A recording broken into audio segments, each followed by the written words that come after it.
In light of the Spelunky 2 announcement at Paris Games Week 2017, I thought it would be worthwhile to take a look back at what is easily my favorite game of all time, Spelunky. Spelunky is a game developed by Mossmouth that was initially released for Windows in 2008 as freeware. The game was remade for Xbox 360 in 2012 and ported to Windows and multiple PlayStation platforms in 2013 and 2014. The 2013 Windows port is the version that I've played extensively and will be the version that forms the basis of this review. Spelunky comes near the beginning of the modern roguelike era, and many other roguelike game developers, including developers of The Binding of Isaac, Rogue Legacy, and FTL, have attested to the influence that Derek Yu's approach to game design had on their own game. Spelunky combines some of the hallmarks of the roguelike genre, things like permadeath, a single difficulty setting, and random environment generation, with some of the most precise platforming controls that I've experienced in a game. This harmonious blend of responsive controls, punishing difficulty, and replayability makes Spelunky a masterclass in game design that leads to moments of serendipity and this word that seems like an antonym for serendipity: vicissitude. Let's take a deeper look into the atomic elements of Spelunky's design. Replayability. Replayability, as my first point, is unlikely to surprise anyone, given that the nature of a roguelike is to be replayable. However, some modern roguelikes have been more successful than others on this point, for me at least. Spelunky has managed to keep me engaged and repeatedly playing over a span of years, something that no other roguelike has done for me. The Binding of Isaac held me for 15 or so hours, and I loved Crypt of the Necrodancer, but neither of them had the same effect on me that Spelunky does. In full disclosure, I've never beaten Olmec, despite many attempts, and I haven't gotten to Hell, so maybe that last bit of accomplishment is something that would cause me to put the game on the shelf, but I doubt it. Comparing Spelunky to other games in the genre helps highlight some of the reasons that I find this game so replayable. With FTL, I was never able to really get interested in the combat mechanics or progression throughout the universe. Risk of Rain feels like a grind fest, and I don't think the movement mechanics are very fluid or satisfying. Rogue Legacy did a good job with movement and combat, but the persistent nature of effects and resources is at odds with the core tenet of the roguelike genre: permadeath. Characters die, but your progression isn't wiped clean. Spelunky avoids all of these pitfalls and blends positive elements into a unified game that feels fresh and every run concludes neatly, even though the conclusion isn't always satisfying for the player. One caveat about progression is in order. The game allows for shortcuts that will travel you directly to the start of a zone at the beginning of a run. Although these exist, I don't use them, nor do I know anyone that does. Skipping the early parts of the mines prevents the player from accruing vital resources, and I believe that most people agree that a quote-unquote run begins at level 1-1 in the mines. The procedural level design is excellently implemented, with each level having a consistent, although sometimes unlucky theme. The dark levels in particular are the Dark Souls of, well, never mind. They're probably the most dangerous areas in the game, and my heart always sinks whenever I encounter one in the middle of a run. Other levels have certain themes, like those built around snakes, spiders, or piranhas. It's easy to imagine a truly random level generator that creates a level that's practically unplayable, but this one creates levels that are always rewarding and fun. I've noticed that there are often items in areas where they would be required for completion of the level. For example, I often find ropes near the bottom of the snake pit. A player that had used all of their ropes in prior segments of the game would be offered an out for this area. I don't have anything stronger than anecdotal proof to back this up, but it seems to make sense from a design stance. Trapping the player would obviously create an unsatisfying experience for them. The last thing I'd like to mention about replayability is the daily challenge system. Each day, all Spelunky players are given a single opportunity to have a go at an identical series of levels. After completing or failing the particular run, you can see the leaderboard for that day's iteration and see how you compare against your friends and the world. This, in particular, has had a very large impact on my desire to replay the game.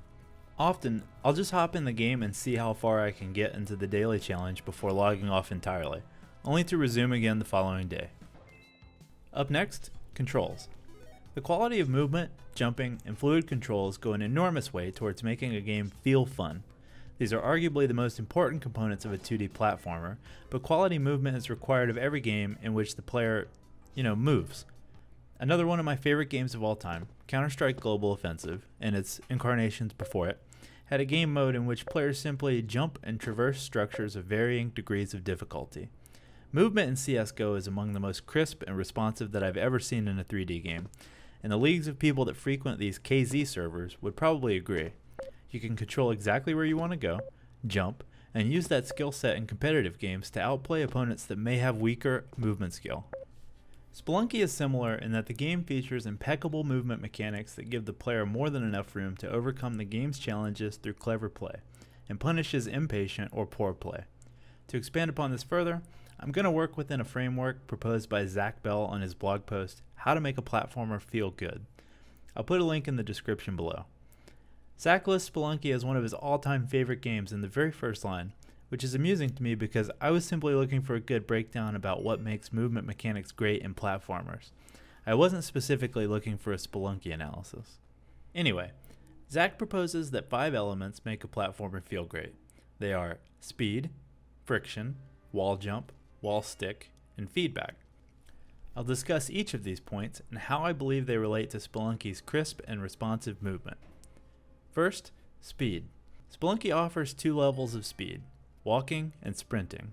I almost exclusively play the game while sprinting because I believe the walking version simply feels way too slow. In certain scenarios where the environment is especially precarious, players might find it useful to use this slower method of movement. I have to imagine that most players also sprint around more often than not, because sprinting feels really good.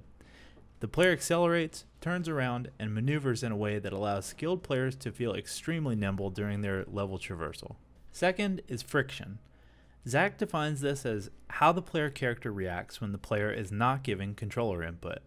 Spelunky handles this by stopping the player almost immediately after they stop telling the spelunker to run.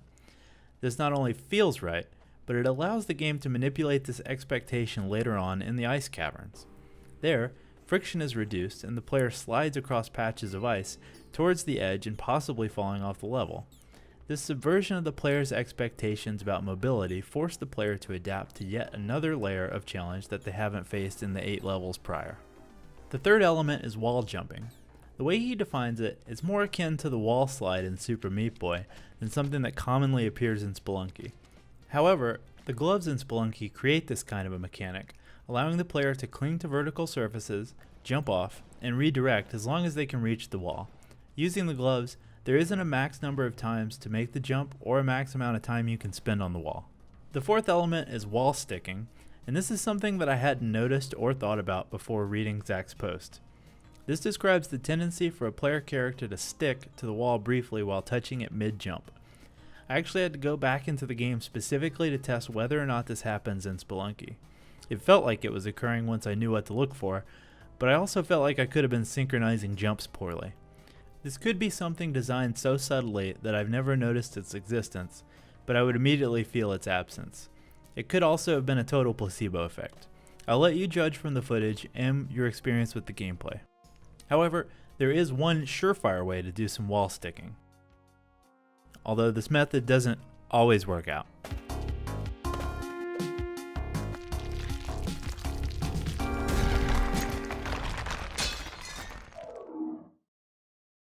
Zack's last point is feedback, and I want to gloss over this one. He mentions that this should be mostly implemented in the case that all else fails, but I believe that very little is failing in Spelunky's mobility mechanics, and therefore the feedback seems very light to me. I noticed that there are patches of dust that are flung up when jumping from one platform to the next, but I didn't notice a lot of explicit feedback occurring.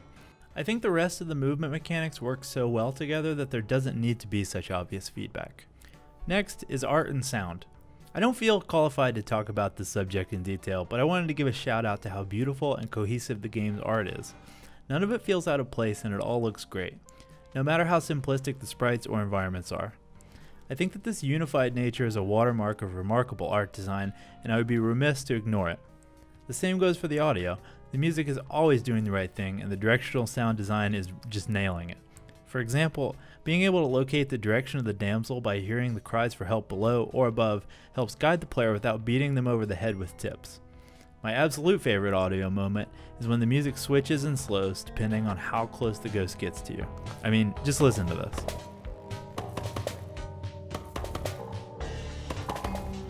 That's pretty cool. The last thing that I want to discuss is Spelunky's fair but hard as hell gameplay. It's kind of a meme to compare all unrelenting games to Dark Souls, but I think that the Souls games are a necessary footnote for this section. Obviously, the Souls games didn't invent difficulty in games, but I think that they did play a role within gaming pop culture for the widespread acceptance of games that are really, really hard, but ultimately fairly positive challenges. If you recall, one of the tenets of roguelike gameplay is having a single difficulty, a unified design that the player must struggle to overcome. Difficulty settings are often merely sliders that control a bunch of variables that are forms of arbitrary difficulty. For example, a boss fight that has higher hit points, does more damage, or must be completed in less time may leave less room for errors, but it requires the player to perform the same tasks only more efficiently. In my opinion, elegant difficulty design is exhibited by games that have a single difficulty and present this to the player to succeed or fail. Spelunky falls into this category.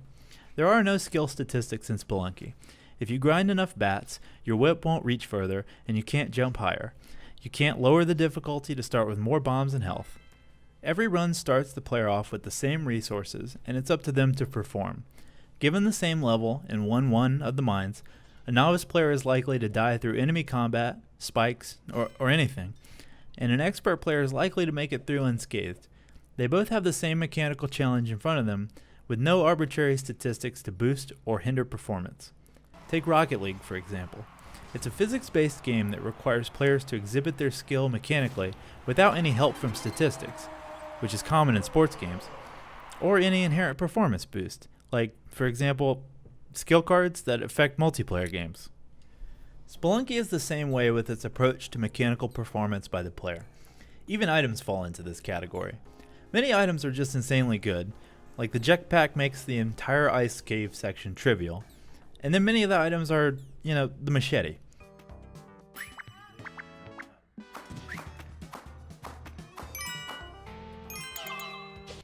The items, like the baked-in movement and combat mechanics, can be used either skillfully or poorly by the player, and the player is likely to improve at this over time. My one caveat to this argument is that sometimes the randomness really is too much, although less than a novice may think. It's easy to start a new level above an arrow trap and think that the game has stuck you there and now you're forced to take damage, but it's important to realize that you could have brought a stone from the previous level to drop in front of it.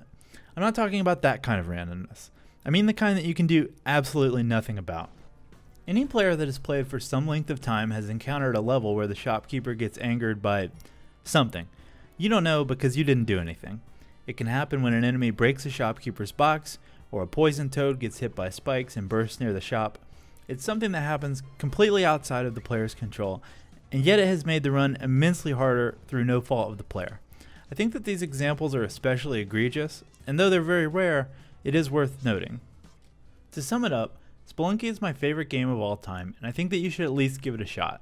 I think that the infinite replayability, precise controls, incredible art, and unrelenting but fair challenge makes it one of the best designed games of all time. Thanks for watching. If you enjoyed this video, feel free to like and subscribe. You can also check me out on twitch.tv/NoCeasefiresTV and Twitter @NoCeasefires for video and stream updates. See you next time.